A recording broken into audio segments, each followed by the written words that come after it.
Common law versus civil law. As I've already talked about, the basic difference within common law and civil law is that within common law there are two effective rules. Do no harm and no threat of harm to another person or property, or their property. So if you don't ever do any harm to a man or a woman, and you don't take their stuff or damage their stuff, then there really is no law that could be broken. Those are really effectively the only two rules or laws that we need to comply with in order to be living a respectful and honoring life with respect to the people around us. So the ultimate rules of common law apply to freedom, responsibility, and liability. You have the freedom to do anything you want, but you also have to accept the responsibility for your actions, and you also have to accept the liability for them. And we are definitely not trained that we have freedom, and we're definitely not trained to take responsibility, and we're definitely not trained to take liability. Therefore, we're effectively trained to not live in a common law mindset or by action.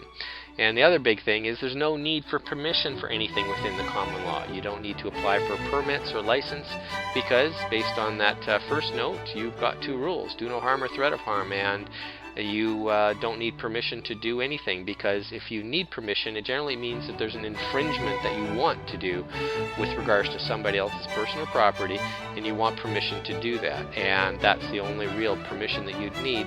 So generally speaking, you don't need permission. You are considered responsible or innocent under the common law. So you are innocent till proven guilty is one of the famous phrases, which means that you are assumed to be acting responsibly until you prove otherwise.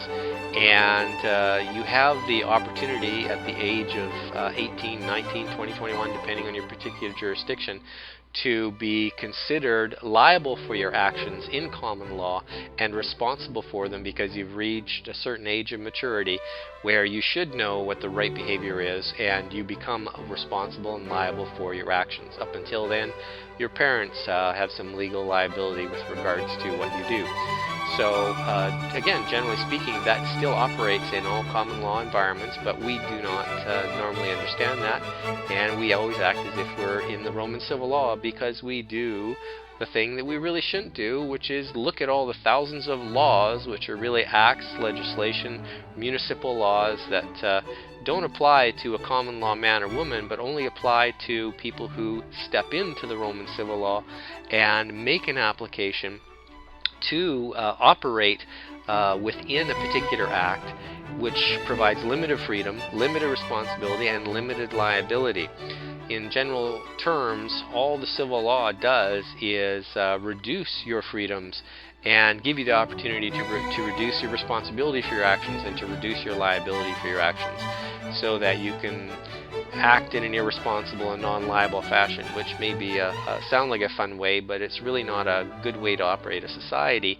And we'd be a whole lot better off if people accepted their responsibility and liability for their actions. We'd have a lot less issues and situations. We wouldn't need the laws. We wouldn't need a lot of policing and prisons and so on if people were brought up to think in terms of freedom equals responsibility and liability.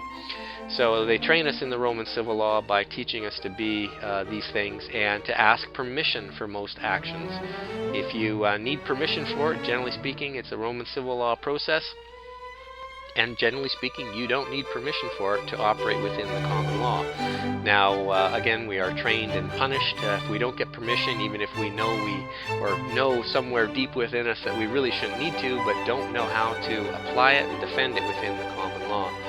We're generally considered irresponsible and guilty within the civil law. Once you're under a particular act with a license or a permit, effectively you're guilty until proven innocent.